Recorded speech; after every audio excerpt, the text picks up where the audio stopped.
Vía Pública.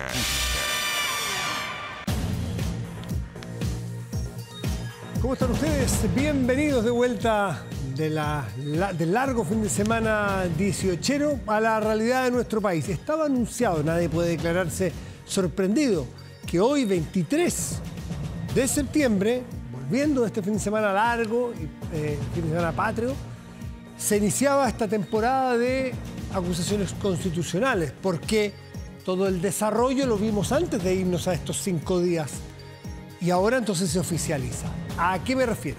El oficialismo, la Democracia Cristiana y Chile Vamos ingresaron una acusación constitucional en contra de la suspendida ministra de la Corte Suprema, Ángela Vivanco.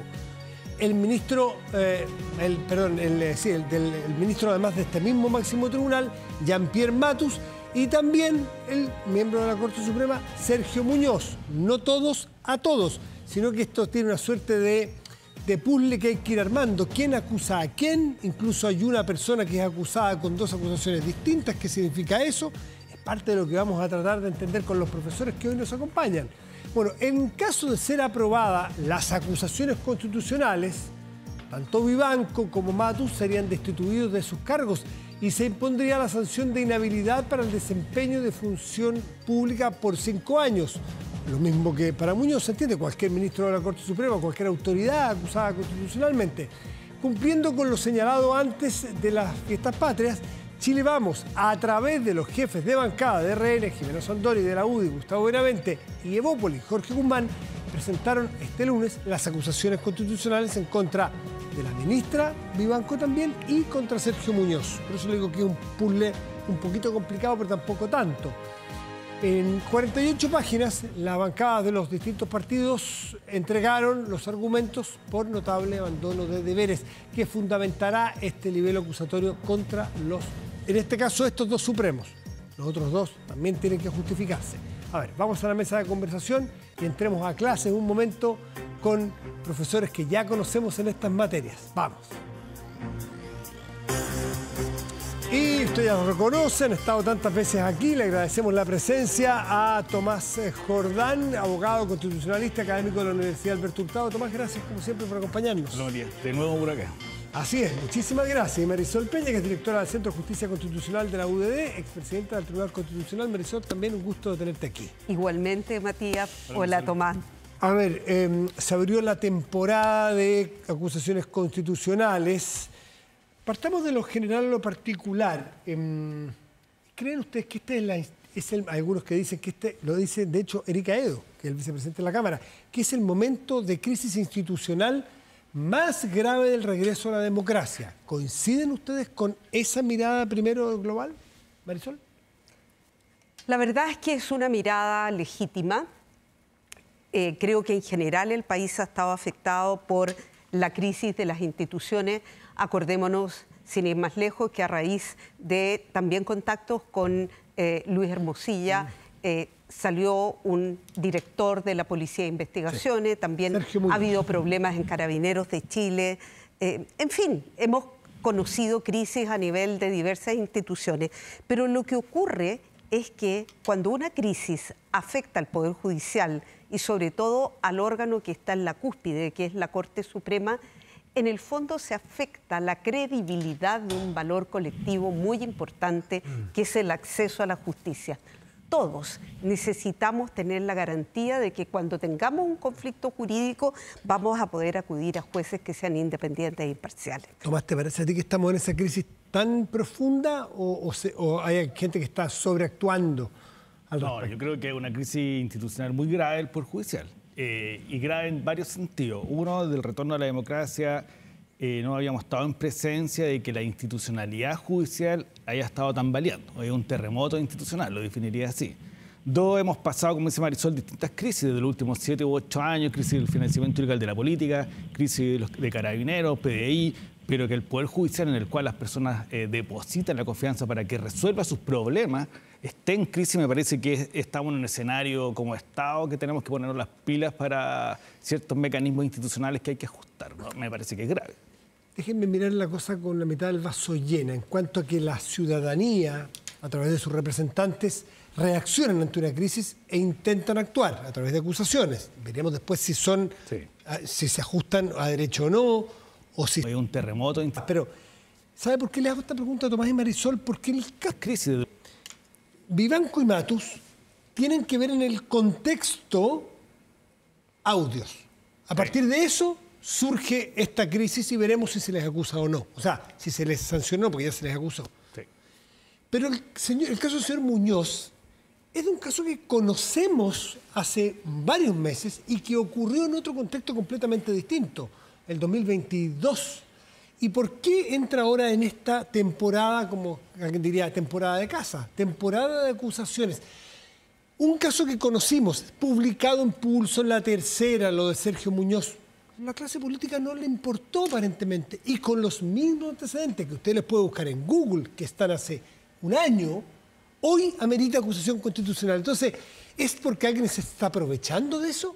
¿O es porque el país se remeció tanto que empieza como a darse cuenta de que se le estaban pasando cosas que no debemos dejar pasar? A ver, si yo tuviera que pronunciarme sobre aquello, primero, yo personalmente no tengo la costumbre de juzgar intenciones.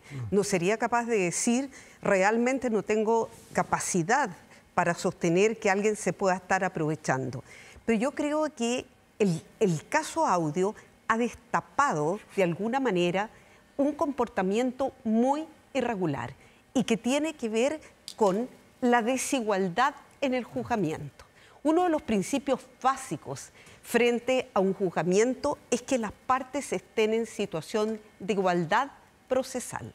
Es decir, que ante el juez ninguna sea beneficiada respecto de la otra. Ustedes dos vienen a alegar, yo soy el juez, que yo tenga equiparidad en el trato a ustedes. Sí, entonces, si de repente estamos teniendo noticias, ya voy a ir al caso de Sergio Muñoz, noticias de que se le ha entregado a algún abogado información privilegiada respecto a una causa que se está sustentando y que uno tiene legítima razón para creer que eso va a significar una ventaja desde el punto de vista procesal en la defensa o en las alegaciones, es un tema preocupante.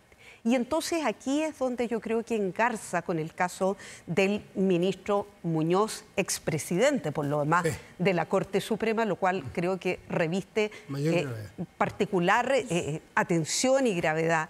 Y es el hecho de que, aprovechando su condición de juez, haya proveído de alguna manera, en caso de comprobarse, una ventaja para una persona que no es cualquier persona, que es un familiar, es una hija. Entonces yo creo que aquí se destapó un asunto que en el fondo tiene la misma base. No hay nada nuevo respecto a este tema. ¿Por qué ahora entra el mismo día que los otros casos? Sí, yo creo que hay una cuestión que no veíamos antes que lo vemos hoy, que es una forma, pareciera ser que hay formas de operar dentro del Poder Judicial que no estábamos tan conscientes que estábamos en peligro, por decirlo de alguna manera. Entonces yo creo que el caso Muñoz, hace 2 años atrás, era un caso aislado en el cual el sistema se seguía sosteniendo y por lo tanto no le dimos la gravedad que podía haber tenido. Pero hoy día, sumando todos los audios de Hermosilla, lo que está pasando, decimos, ojo, que aquí a lo mejor hay una forma de comprender las cosas de manera distinta que hace 2 años. Ahora, todo esto, y esa es la clave de lo que viene en los próximos días y semanas, está sometido a una prueba, es decir, que cada uno de los acusados tiene derecho a defenderse y demostrar que es verdad o mentira, en este caso ellos defienden, mentira lo que se le está acusando y los acusadores mostrar la verdad. ¿Por qué lo digo? Porque hay que diferenciar en la acusación constitucional respecto a los que acusan y los argumentos que tienen respecto de los hechos como realmente han ocurrido. Y eso yo creo que nosotros tenemos como abogados y abogadas que ser fieles al debido proceso, por llamarlo de alguna manera. Entonces, vuelvo al punto. Yo creo que eventualmente hay un sistema, una forma de operar en la sombra que no se vio como muy tenue hace 2 años y hoy día ya esto nos hizo hay un dibujo. Cambiar el lente. Sí, cuando uno va al oculista, yo que voy mucho, a uno le ponen un lente y le ponen otro. Sí. Y de repente le ponen otro y uno ve cosas que antes no veía. Yo te agregaría el estándar de la accountability en definitiva, de la rendición de cuentas. Ha subido definitivamente el estándar. Pero eso hace peligrar entonces que si me ponen un nuevo lente que yo veo cosas que hasta ayer no veía, que haya más que 3 jueces. Entonces hay que empezar a revisar otras cosas de jueces que hoy están en ejercicio que nos empiezan a llamar la atención ex post, cosas que antes no nos llamaban la atención. O sea, yo creo que eso es el riesgo que corremos.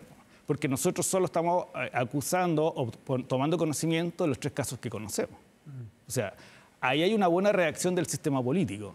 Es decir, frente a un hecho grave, reacciona.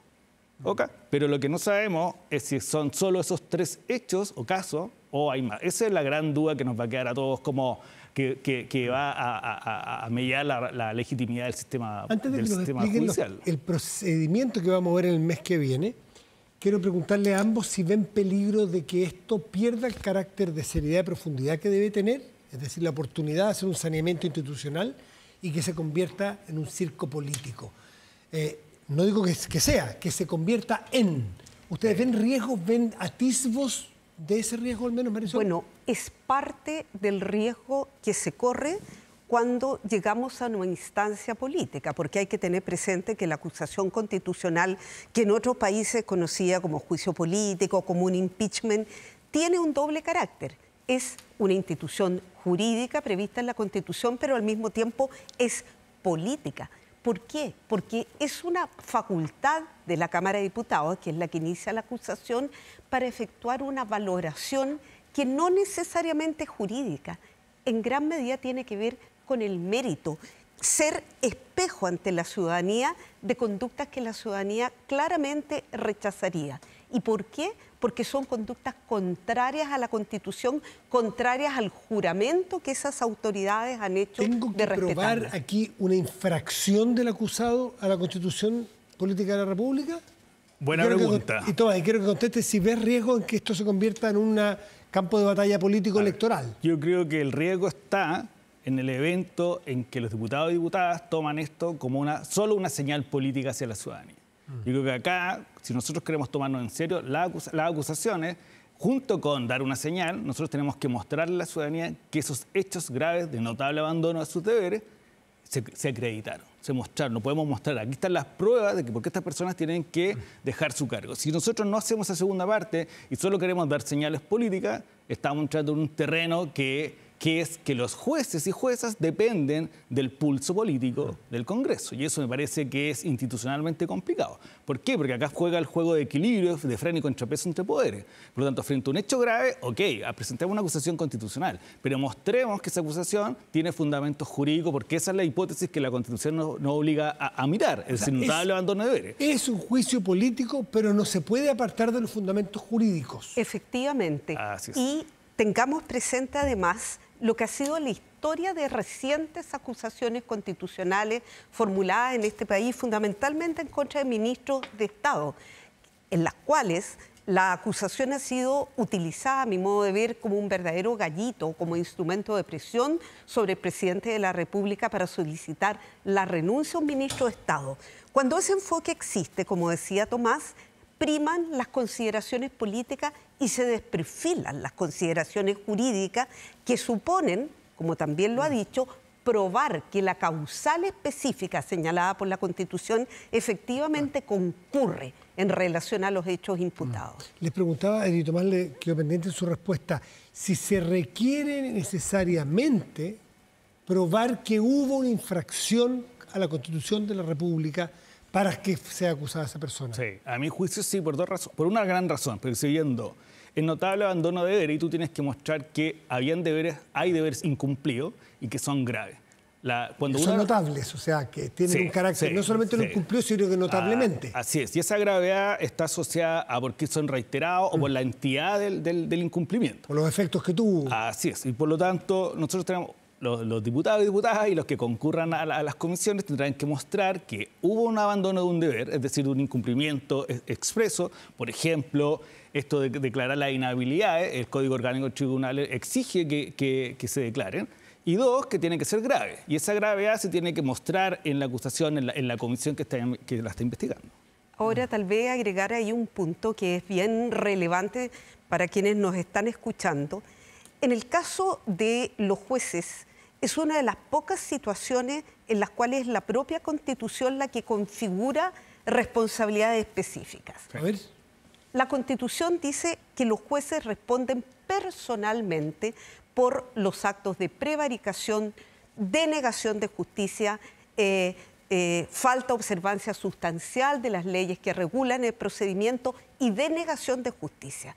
Y luego, en el caso de los ministros de la Corte Suprema, confía la ley regular esta responsabilidad. ¿Qué debemos entender de esto? Que hay deberes aplicables a los jueces que configuran responsabilidades políticas o constitucionales que no emanan simplemente de lo que dice el Código Orgánico de Tribunales, sino que directamente de la Constitución, en aval a lo que dice Tomás. Y aquí podríamos, por lo que se ha conocido, estar frente a casos de torcida administración de justicia, afectación y prevaricación eventualmente. Y de la independencia judicial, principio constitucional, de la imparcialidad, principio constitucional, parte del debido proceso, de la probidad, artículo 8º de la Constitución. Y por lo tanto es un escenario en que los deberes de las y los ministros son bastantes. O sea, ¿ustedes creen que en estos casos concurren al menos, o es dable pensar que pueden concurrir efectivamente infracciones de deberes que debieron haber observado? Sin duda. Los antecedentes muestran que hay eventualmente infracciones. Sí. O sea, sí. No es que sea una acusación, ninguna de las acusaciones no viene de un hecho. Vienen de hechos. Lo que pasa es que tú tienes que probar que esos hechos son infracciones. Se lo voy a preguntar de modo bien coloquial y bien de callejero. No hay ninguna de estas tres acusaciones que les parezca tirada de las mechas a ustedes, como diciendo, a ver, pucha, que hay que ser ingenioso. No, los tres son investigables. Sí. Los tres, a juicio de ustedes, son, a ver, amerita sentarse a investigar porque sí, es plausible. ¿Las tres les parecen plausibles? No, creo que en un juicio final, porque ustedes a mí me parece que las tres tienen antecedentes para haber iniciado una acusación. Me parece que eso sí. ¿Hay alguna que les parezca más grave que otra, Marisol, a ti? ¿De los tres? Yo no las he leído porque la verdad es que cuesta acceder a ellas, no han sido publicadas hasta el momento integralmente.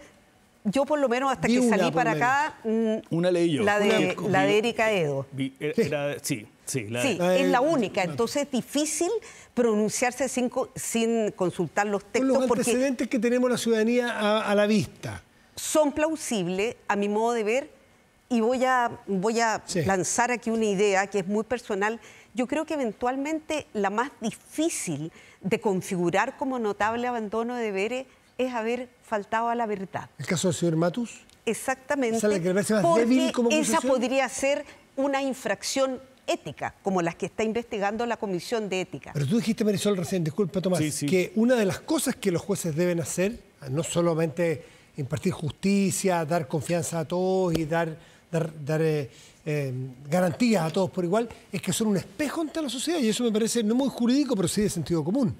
Bueno, si hay alguien que lo pillan mintiendo, un ministro de la Corte Suprema, si fuera el caso, no es un espejo muy interesante de mirar. Ya, pero si fuera la defensa de Matus, y probablemente va a ir por ahí, la línea defensiva de Luciano Fuyú, no lo sabemos, va a tratar de argumentar que esto forma parte, el hecho de decir la verdad o no, o de sostener, como hemos venido conociendo en las últimas horas, que se le había olvidado que tenía WhatsApp cruzado con Luis Hermosilla, va a sostener que esto simplemente configura omisiones, errores, pero que en realidad no afecta los deberes constitucionales, no constituye prevaricación ni torcida administración de justicia, los que mencioné. ¿Te parece, Tomás, a ti que el del señor Matus, el ministro Matus, parece a simple vista, antes de entrar en el fondo de cada uno de ellos, la más débil como acusación? Me parece que la que requiere más prueba.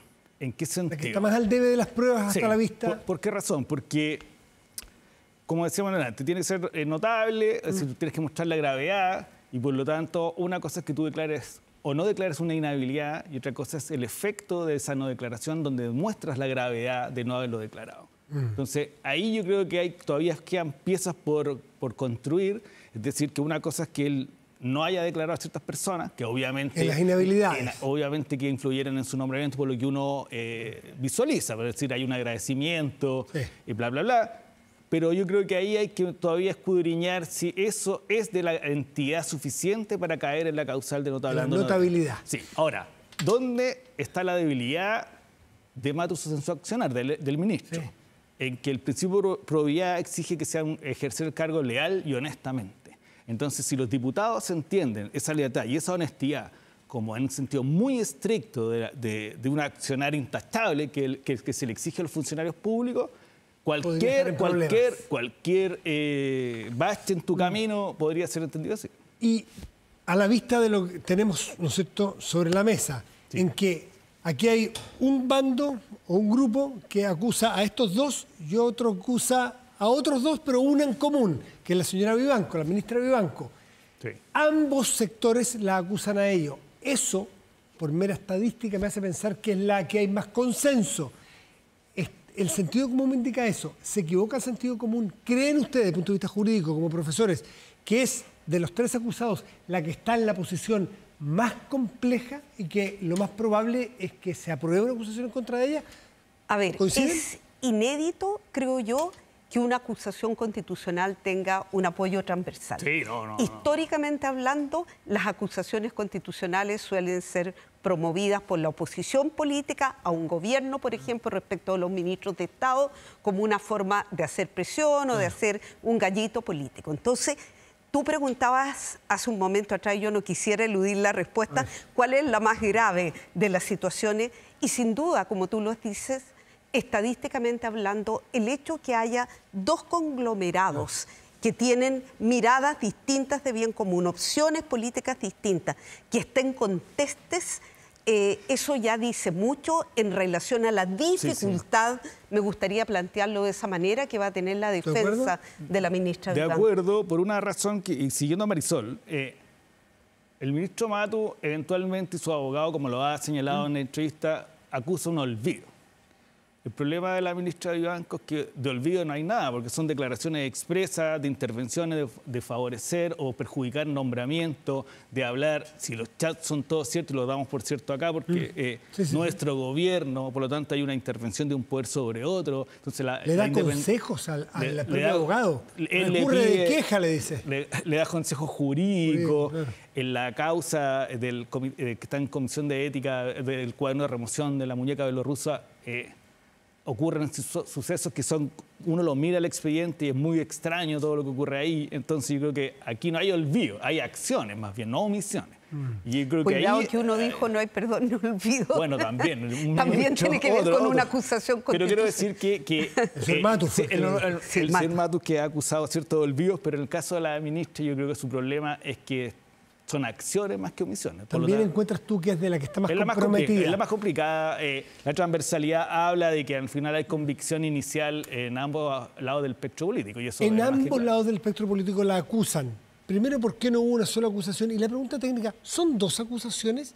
¿Qué pasa si primero fructifica una y llega a ser acusada, sancionada? ¿Qué pasa con la otra? ¿Ya no corre? ¿O no puede ser acusada dos veces? Es que yo creo que hay que tener presente aquí que, de acuerdo a lo que dispone la Ley Orgánica del Congreso Nacional, las acusaciones se votan, y cuando decimos se votan estamos hablando fundamentalmente de la declaración de culpabilidad en el Senado, porque la Cámara de Diputados lo único que hace es declararla admisible, es decir, da la viabilidad para que el juicio político propiamente tal se desarrolle en el Senado. Es un antejuicio, de hecho, ¿no?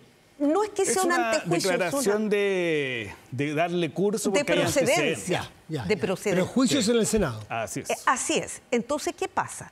Creo yo que lo racional, no sé lo que pensarás tú, Tomás, lo racional sería que empecemos a ver la coincidencia de cargos o de imputaciones, porque las acusaciones constitucionales se votan por capítulos. ¿Qué significa por capítulos? Que cada imputación tiene que tener el quórum para ser aprobada que exige la Constitución, tanto para la admisibilidad como para eventualmente producir la destitución en el cargo. Entonces, lo primero que hay que ver, creo yo, lo racional, es ver cuáles cargos coinciden. Y si hay coincidencia en esos cargos, bueno, cero problema, y habrá que votar los cargos de la acusación que resta en forma separada, como capítulos separados. ¿Cómo lo explicas tú? Debería ocurrir que se tendan a acumular en algún momento, es decir, verlas conjuntamente. Ahora, como dice Marisol, yo sigo su criterio, las que tienen los mismos capítulos y los mismos fundamentos se deberían votar conjuntamente y después votar al final las que son instancias separadas. Ahora bien, en el Senado, como son acusaciones distintas, necesariamente se tienen que ver, examinar, ojalá juntas, pero posiblemente puedan ver separadas y se voten, pero una vez votado con un capítulo que se vote favorable, la persona es acusada y sale. Basta uno, por lo tanto, claro. basta uno, no es necesario llegar al resto. ¿Nos pueden ustedes ilustrar qué es lo que viene de aquí en adelante? ¿Cuáles son los procesos, los requisitos, los quórums, en fin, Marisol? Bueno, A ver, parto yo si quieres, sí. Tomás, y Eso vamos los profe aquí. complementándonos. Lo que viene ahora es la notificación a los acusados. Estas personas son formalmente en este minuto acusados porque se han deducido las correspondientes acusaciones constitucionales, no se llaman imputados, son propios de un procedimiento penal, y esto debe efectuarse en un plazo de 3 días. Si atendemos a las declaraciones que en el mismo día de hoy ha formulado la presidenta de la Cámara de Diputados, Carol Cariola, estas notificaciones se efectuarían en el día de mañana. De ahí tienen un plazo los acusados de 10 días hábiles para presentar sus descargos. Sí. Y una vez presentados, la comisión respectiva, hay 3 comisiones que ya se han constituido, debe en un plazo de 6 días hábiles siguientes, debe proponerle a la sala, o sea, la Cámara de Diputados completa, los 155 diputados, debe proponerle si declarar admisible o no la acusación. ¿no? Se vota el informe, siguiendo a Marisol, tú presentas la acusación, se forma la comisión que hoy día se sortearon, llevan a cabo la investigación, es una comisión investigadora, por llamarla de alguna manera, y en el fondo lo que hace es recibir el informe del acusado, más declaraciones de profesores, de testigos, de personas que quieran aportar antecedentes a la comisión, y se va a la votación a la sala, y primero se vota lo que se llama la cuestión previa, es decir, que el abogado o el acusado o acusada pide que se tenga por no presentada la acusación. Si es que la formula. Si es que la formula. Tiene ese derecho de decir, sabe que tengámosla por no presentada, y se vota primero la cuestión previa. ¿Ok? Si se rechaza la cuestión previa, se tiene que ir a votar al fondo, si declarar o no al lugar, de acuerdo a los antecedentes. ¿Por qué? Porque la comisión, y ahí lo decía Marisol, emite un informe, favorable o desfavorable a la acusación, y va con ese informe a la sala. Ya, pero ese informe no es vinculante. No es vinculante. Ya, y ahí pasa la Cámara, y la Cámara tiene que inmediatamente votar. ¿Cuál es el quórum en la Cámara de Diputados? Mayoría de los diputados presentes. Así es. Que Mayoría presentes son los que están en ese día. Ahí.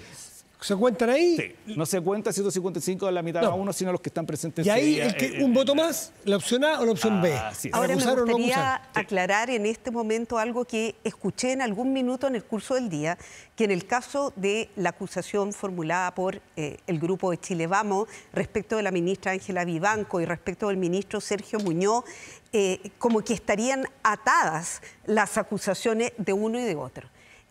A mi parecer, eso no es efectivo porque existen antecedentes de una acusación constitucional tramitada en el año 1992 contra 4 ministros de la Corte Suprema. Cereceda, Beró y Valenzuela. Exactamente, incluido el auditor general del Ejército, Fernando Torres Silva. donde fue uno solo el que finalmente fue destituido, Cereceda. que fue Hernán Cereceda. Además que tiene hay una un cosa precedente. práctica, que como son capítulos y son distintos por cada uno, porque cada uno se le imputan hechos diferentes, se tienen que al final del día votar separadamente. No es un bulto, no es una acusación a 3 ministros. No es que los pongan son ahí. acusaciones a estos 3 ministros. Es más, Y son dentro de acusaciones. cada acusación, capítulos específicos, que son las razones que se imputan para acusarlo. Si llegase en alguno de estos casos a prosperar en la Cámara de Diputados, Sí.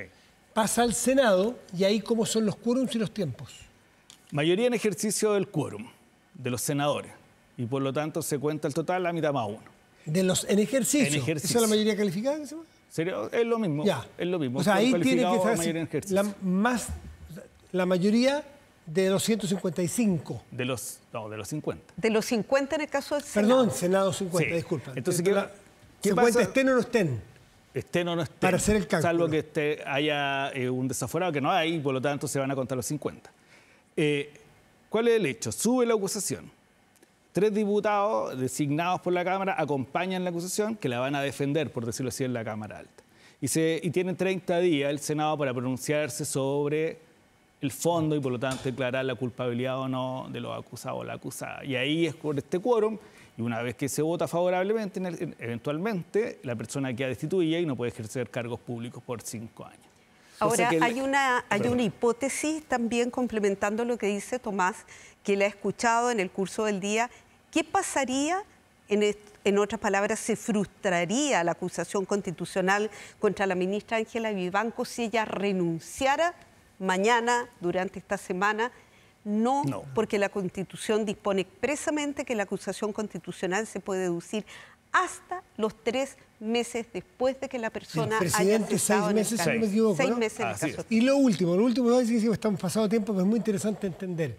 Está por la vía, ¿no es cierto?, de la justicia ordinaria, por así decirlo. También algunos, no entiendo que 2 de estos 3 ministros se están viendo sus casos. 2 de los 3, ¿no? Me parece en el caso Muñoz y en el caso Vivanco. Se abrió arista penal. Arista penal. Sí. No en el caso Matus. No. En el caso de que haya una acusación constitucional y se vote favorable o no favorablemente, ¿sigue por la lista penal en paralelo, totalmente separada? Todas las aristas siguen en paralelo. Paralelo. La arista de la Comisión de Ética, la arista del cuaderno de remoción, que es disciplinaria. La Comisión de Ética es por el correcto desempeño del cargo, o moral, por decirlo así, y la arista penal, que es la tercera. Y cada una son responsabilidades diferentes. Vías paralelas. Y eventualmente agreguemos responsabilidades civiles si es que claro. personas se sintieran perjudicadas. Marisol Peña, Tomás Jordán, como siempre, abusamos de su tiempo, de sus conocimientos para tratar de entender esto que se va a tomar la agenda en el mes y medio, que además cae en la mitad, porque tú dices 20 días, 30 días después del Senado, la elección municipal va a caer ahí en el mero centro. Así Tal es. cual.